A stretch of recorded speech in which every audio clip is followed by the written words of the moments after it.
tunaposikia mtu ana tatizo la ini huwa linaathirika vipi? Mtu akiwa na tatizo la ini huwa linaathirika kwenye utendaji kazi wake. Ninachotaka kusema ni kwamba nyinyi mnapoangalia katika vile vipimo, kitu gani ambacho mnakuwa mnakiona?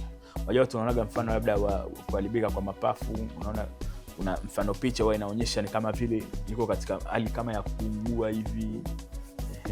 Kwenye ini, kama mfano ini likiharibika, kwenye picha huwa linaweza likawa na makovu. Okay. Kwenye ultrasound unaona makovu ambayo tunaweza tukaita cirrhosis au fibrosis. Kama ini limepata shida, pia linaweza likavimba likawa kubwa kuliko kawaida au likasinyaa. Ini ni nini na kazi ya ini ni nini katika mwili wa mwanadamu? Ini ni mojawapo ya kiungo kilichoko ndani ya mwili wa binadamu na ina kazi nyingi kwenye mwili wa binadamu. Kazi ya kwanza ikiwa ni kutoa sumu zilizoko mwilini. Okay.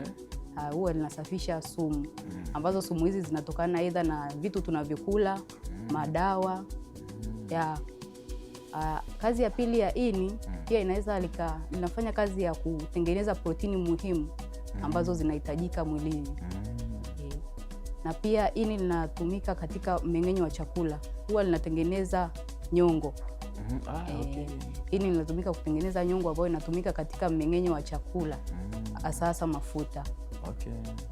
Ini pia linahusika katika kugandisha damu. Ndio maana mtu mwenye shida ya ini anakuwa ni rahisi sana kutoka damu mara kwa mara na pia kupata mchubuko kirahisi. Ndio.